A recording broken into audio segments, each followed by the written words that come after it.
É hora de entrevista ao vivo aqui no AgroTarde. Hoje a gente vai falar do aprimoramento de um método capaz de detectar múltiplos resíduos de produtos químicos por meio de uma única análise.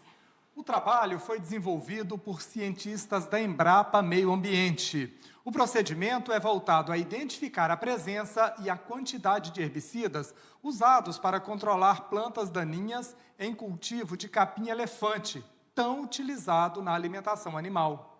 E quem vai falar conosco sobre a pesquisa e a importância do capim-elefante na pecuária brasileira é a Márcia Assalim, pesquisadora da Embrapa. Boa tarde, Márcia. Seja muito bem-vinda aqui ao AgroMais. Boa tarde, muito obrigada pela oportunidade. Márcia, boa tarde. Fala para a gente, por favor, sobre a importância desse método que vocês desenvolveram e a aplicação dele nas propriedades rurais. Esse método foi um método desenvolvido para fazer o acompanhamento de uma pesquisa feita pela Embrapa Meio Ambiente e pela Embrapa Gado de Leite, né? E esse capim-elefante ele é muito utilizado para alimentação do gado leiteiro, principalmente. Mas o que acontece? A gente tem apenas um herbicida registrado para o controle de ervas daninhas para o capim-elefante. Então, é preciso estudar, dentre os herbicidas existentes, quais seriam os mais eficientes para o controle das ervas daninhas e os que deixariam menos resíduos no capim, já que ele vai ser utilizado para a alimentação do gado do leiteiro, que vai entrar em toda a cadeia alimentar, né? Que do gado leiteiro a gente vai consumir o leite, os derivados de leite, e todo mundo quer consumir alimentos que sejam isentos, né? Ou que tenham os resíduos de pesticidas dentro do permitido.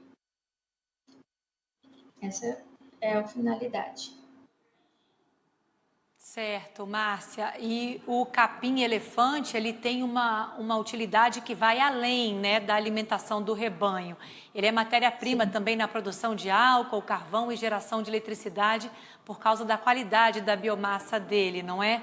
E aí eu queria que você comentasse, né, por ser uma importante na alimentação, quais são os riscos que a contaminação por defensivos para a saúde do rebanho e do consumidor? Conta pra gente. Então, os riscos são associados ao quê? Como você não tem os herbicidas registrados, então você tem um problema da dose a ser aplicada. Então, nesse estudo, busca-se o quê? A dose ideal. A dose ideal é aquela em que vai ser eficiente o controle da erva daninha, né, das plantas infestantes, e que também, ao longo do tempo, que após a aplicação, a colheita e que vai ser levado esse capim para alimentação animal, já não existam mais resíduos no capim. Então, ele vai ser degradado por meio da microbiota do solo, principalmente, e quando chegar no consumo, a gente vai ter esse método analítico para garantir que no capim não tenha mais nenhum resíduo de pesticida. Com isso, a gente evita a contaminação do meio ambiente, né, pelo uso excessivo e inadequado de pesticidas e também a exposição do ser humano, do trabalhador, ao agrotóxico, pelo uso exagerado também, já que nós vamos ter definidas as doses ideais de aplicação.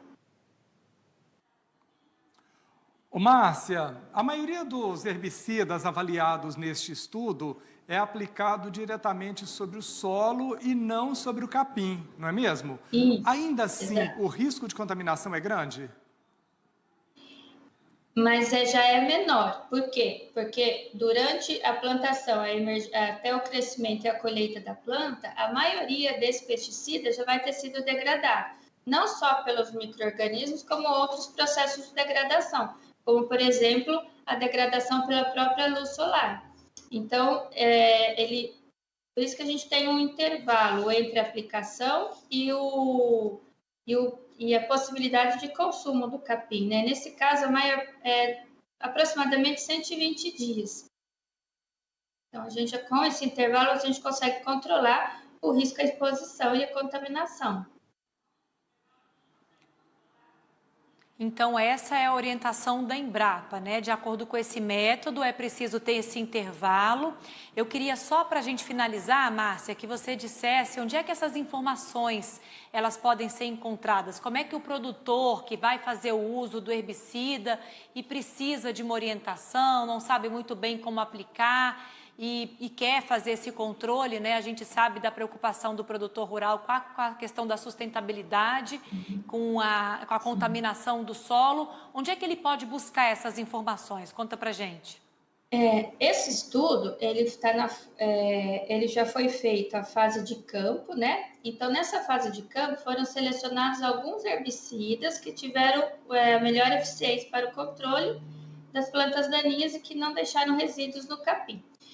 Mas esses herbicidas estudados ainda não possuem um registro no Ministério da Agricultura, então eles ainda não são aprovados para uso, para esse uso específico. Então, a princípio, esse estudo vai subsidiar as informações para o mapa, para o Ministério da Agricultura, para a possibilidade de registro, e aí sim fica disponível para o agricultor, né? Ele ainda não está nessa fase. Não que o herbicida já existe, mas não para essa aplicação específica. Então, primeiro precisa de um registro para essa cultura. E aí o agricultor pode buscar. Mas, com certeza, na Embrapa Gado de Leite, né, que é onde foram feitos os estudos de campo, consegue orientar o produtor numa fase preliminar, até a obtenção desses registros. E a Embrapa Meio Ambiente ela é mais voltada para análise para a parte ambiental, né? Para a parte da detecção desses herbicidas no capim. Então, se o agricultor tiver achando que o capim dele está contaminado ou por algum resíduo que já havia sido no solo deixado por outra cultura, entre em contato com a Embrapa, né? Embrapa Meio Ambiente, que a gente pode ajudar na quantificação desses resíduos de herbicidas na cultura.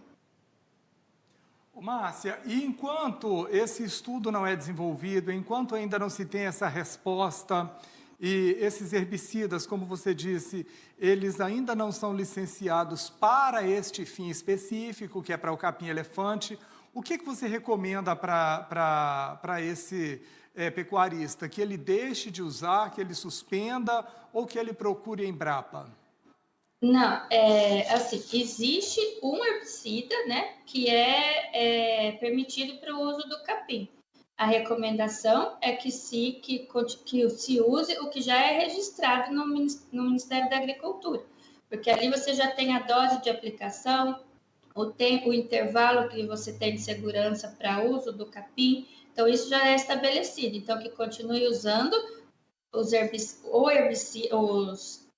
os agroquímicos baseados nesse herbicida, que esse já tem um registro, que é o mexsulfurometil, que é o princípio ativo. Esse ele pode usar tranquilamente. Tá certo então, Márcia. Muito obrigada, viu, pela sua participação aqui no AgroTarde, esclarecendo aí as informações para os pecuaristas, né? A gente vai seguir acompanhando esse método e esses herbicidas. A gente sempre fala aqui sobre os produtos que são aprovados pelo Ministério da Agricultura e fica aí a orientação para os nossos telespectadores. Muito obrigada. Obrigada a vocês pela oportunidade.